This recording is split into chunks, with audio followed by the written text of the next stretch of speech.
The pot roast was perfectly cooked, just like every Sunday dinner for the past 25 years. My mother, Diana, sat at the head of the table, meticulously arranging her napkin while my father, James, carved the meat with practiced precision. My younger sister, Emma, texted under the table, barely concealing her phone behind her designer purse. Everything looked normal, peaceful even. But I could feel it, the tension crackling in the air like static before a storm. "Sophie," my mother's voice cut through the silence, sharp as a knife. "I noticed you're still working at that little bookstore." I nodded, taking a small bite of potato. "Yes, I am." "When are you going to get a real job?" Emma just got promoted to senior manager at her firm. The comparison was nothing new. Emma, the biological daughter, the golden child, could do no wrong. "I like my job, Mom," I replied quietly, "and I'm actually." "Like your job?" She set down her fork with a clang. "You're 28, living in a tiny apartment, working at a bookstore. Do you know how embarrassing it is when my friends ask about you?" My father studied his plate intently, while Emma's thumbs continued their rapid dance across her phone screen. Neither of them would meet my eyes. "Mom, please," I started, but she wasn't finished.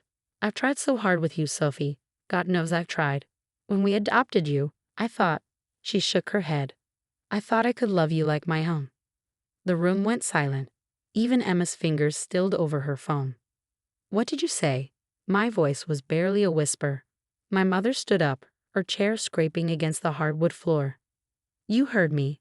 I'm tired of pretending. You're not my real daughter, and you never will be. I've spent 25 years trying to mold you into something acceptable. But you're just not." I felt the words hit me like physical blows, but I didn't flinch. Instead, I reached for my bag, the one I'd started bringing to these dinners 6 months ago, when I first discovered the truth about my family. "Sophie, sit down." My father finally spoke, his voice weak. "Your mother's just upset." "Upset?" My mother laughed, a harsh sound that held no warmth. "I'm beyond upset. I'm done. Done watching her waste her life. Done explaining to everyone why my daughter can't be more like her sister. Done pretending that this experiment in adoption was anything but a mistake." Emma finally looked up, her perfect features arranged in a mask of concern that didn't quite reach her eyes. "Mom, maybe you should." "No, Emma. It's time someone said it. Sophie, I want you out of this house. No more Sunday dinners, no more holidays, no more pretending we're one big happy family." I stood up slowly, my chair making no sound against the floor. My hands didn't shake as I picked up my bag. Years of preparation had led to this moment, though I hadn't expected it to come quite like this. "Nothing to say." My mother's voice dripped with disdain. "Typical. Even now, you can't show a hint of backbone." I looked at each of them in turn. My father, suddenly fascinated by his wedding ring. Emma, already returning to her phone.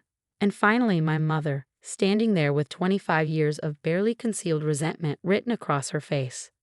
"Thank you for dinner," I said softly, then turned and walked toward the door. "That's it," my mother called after me. "You're just going to leave. No drama, no tears." I paused at the doorway, my hand on the knob. "What did you expect?" "I expected something. Anything. You're being kicked out of your family for God's sake." I smiled then, just slightly. "No, Mom, I'm being kicked out of your family. There's a difference." With that, I walked out, closing the door gently behind me. As I got into my car, I could see them through the dining room window, my mother gesturing wildly, my father slumped in his chair, Emma finally looking up from her phone with something like worry on her face. They had no idea what I discovered 6 months ago when I accidentally found those old papers in the attic. No idea that I knew the truth about my adoption, not just the fact that I was adopted, which I always known, but the real story, the one they kept hidden for 25 years, the one that would change everything. As I drove away from the house I'd once called home, I felt lighter than I had in years. Let them think they'd thrown me away.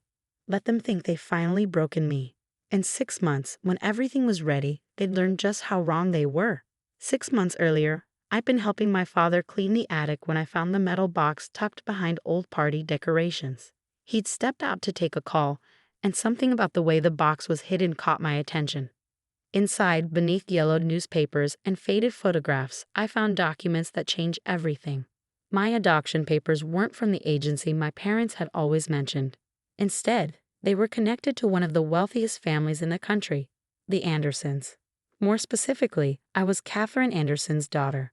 The same Catherine Anderson who disappeared from public life 28 years ago, only to return a year later, continuing her work as one of the most successful businesswomen in the country. The same Catherine Anderson who'd recently been in the news for her plans to step down as CEO of Anderson Technologies, with no clear successor in sight. I spent weeks digging deeper, carefully piecing together the truth. My biological mother hadn't given me up willingly. She'd been forced to by her father, who thought a scandal would ruin their family name. The Winters, my adoptive family, had been paid handsomely to take me and keep quiet. The money they'd received, they'd used it to start their successful business, the one Emma now helped run. The same business they'd never let me be part of, always claiming I wasn't qualified enough. My entire life had been built on their lies. After discovering the truth, I reached out to Catherine Anderson through a private investigator. The meeting was arranged in secret, at a small cafe 3 hours from my hometown. "I've been looking for you," were her first words to me. She had the same dark hair as mine, the same green eyes. "For 25 years, I've been searching." She told me everything. How her father had forced her to give me up, how she tried to find me once she took over the company, how the adoption records had been sealed and hidden. "I'm stepping down as CEO soon," she said, holding my hand across the table. "I've built this company into something extraordinary, but I never wanted it for myself. I wanted it for you." Over the next few months, I worked with Catherine in secret. She arranged for me to take business courses online, taught me everything about the company, prepared me for what was to come. All while I continued working at my little bookstore, which was actually a successful chain of independent bookstores I built myself, using the knowledge I'd gained from watching my adoptive parents run their business. I kept it quiet, using a different name, letting them think I was just a simple employee. The irony wasn't lost on me. The night of that final family dinner, after my mother's cruel words, I drove straight to Catherine's penthouse. "They finally did it," I said, sitting on her luxurious couch. "They threw me out." Catherine's face hardened. "Are you okay?" I nodded, feeling strangely calm. "I am. For the first time, I really am." She smiled, pulling out a folder filled with documents. "Then I think it's time. The board meeting is next week. Are you ready?" "I've been ready my whole life," I replied. The next morning, my phone exploded with messages from Emma. "Mom's freaking out," she wrote. She didn't mean what she said. "Come home." I didn't respond. My father called next. "Princess, your mother was just upset. We can work this out." I let it go to voicemail. Even my mother tried, her message stiff and formal. "Sophie, you're being childish. We need to discuss this like adults." Like adults, as if she hadn't just thrown away 25 years of supposed motherhood in a single dinner. Instead of responding, I focused on the final preparations with Catherine. We reviewed company reports, went over the presentation for the board, fine-tuned every detail of the announcement. "They won't know what hit them," Catherine said, pride evident in her voice. A week after that disastrous dinner, as my adoptive family continued their barrage of messages and calls, the business world was rocked by breaking news. Catherine Anderson announces successor for Anderson Technologies. Long-lost daughter returns to take the helm. My phone rang again. This time, it was Emma. "Sophie," she gasped. You're on the news. You're Catherine Anderson's daughter? How is this possible?" I smiled, looking out the window of my new office on the top floor of Anderson Technologies. "You should ask Mom and Dad," I replied calmly. "They can explain exactly how possible it is." The line went silent for a moment. They knew. All this time they knew. "Ask them about the money they received 25 years ago," I said. "Ask them what they did with it. Ask them why they really never let me join the family business." I hung up, turning back to my desk where Catherine, my real mother, stood with a proud smile. "Ready for the press conference?" she asked. I stood smoothing down my designer suit. More than ready.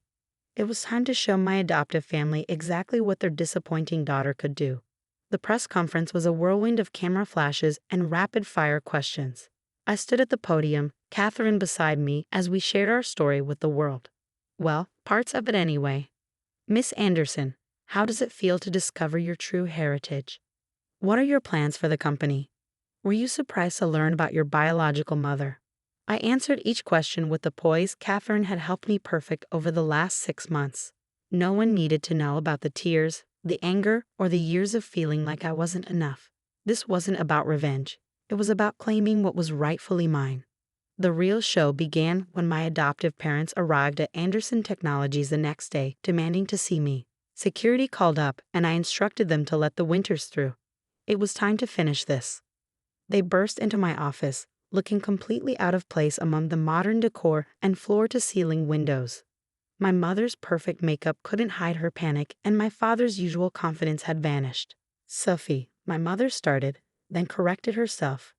"Catherine Jr., we can explain." I leaned back in my chair, taking in their desperate expressions. "Explain what? How you took money to hide me from my real mother, or how you used that money to start your business while treating me like a burden?" "We gave you everything," my father protested weakly. "A home, an education." "The bare minimum," I cut in. While Emma got the best of everything. Private school, expensive cars, a guaranteed position in the family business. Tell me how much of her privilege was bought with the money you received for taking me. They exchanged guilty looks, and I knew I hit the mark. "Where's Emma?" I asked, noting my sister's absence. She's not speaking to us," my mother admitted. "After she learned the truth, I couldn't help but laugh. Your perfect daughter finally saw you for who you really are." "We did what we thought was best," my father insisted. "We needed that money, and you needed a home." "No," I stood up, placing my hands on the desk. "What I needed was the truth. What I needed was parents who didn't make me feel like I was never enough. What I needed was a family who loved me for who I was, not what they could get from hiding me." My mother stepped forward, reaching out. "We did love you, Sophie. We still do. Please, we can't lose everything we've built." And there it was. Not "we can't lose you," or "we're sorry for what we did." They were worried about their business, their reputation, their standing in society. "You won't lose everything," I said, pulling out a folder. "I'm not like you. Inside this folder is a contract. Anderson Technologies is acquiring your company at a very generous price. You'll retain your positions, under new management, of course. Emma too, if she wants to stay." They stared at the documents in shock. "Why?" my father asked. "After everything we did." "Because 25 years ago, you taught me my first business lesson. Everything has a price. Consider this me paying you back for all those years of raising me. We're even now." Catherine chose that moment to enter the office. My mother physically recoiled at the sight of her. "Mr. and Mrs. Winters." Catherine's voice was ice cold. "I trust to find the terms of the acquisition fair, though it's more than you deserve after what you did." "We'll sue," my mother threatened weakly. "We'll tell everyone how you abandoned your daughter." "No, you won't," I said calmly, "because that story makes you look far worse than it does us. Sign the contract, keep your positions, and we'll all move forward professionally. Or don't, and watch everything you built with that blood money crumble." They signed. As they left my office, my mother turned back one last time. "For what it's worth, I am sorry. Not for what we did, but for what I said at dinner. You were always more capable than we gave you credit for." I nodded but said nothing. Her words meant little now. After they left, Catherine put her arm around me. "Are you okay?" "I am," I replied, surprising myself by how true it felt. "They don't have the power to hurt me anymore." 2 weeks later, I received a letter from Emma. Inside was a photo of us as children, playing in the backyard. "I didn't know," she wrote. "I'm sorry for every time I made you feel less than. For what it's worth, you were always the better daughter, the better person. I'd like a chance to know my real sister if you'll let me." I placed the photo on my desk, next to one of Catherine and me at the press conference, the past and present side by side. My phone buzzed with a message from Catherine. "Dinner tonight? Just us." I smiled, typing back the quick yes. Sometimes the family you're born into isn't the family you end up with. Sometimes the path to finding yourself means losing everything you thought you were. And sometimes the best revenge isn't revenge at all. It's living well on your own terms. I had finally found my place, my purpose, and my real family, and that was worth more than any revenge would ever be.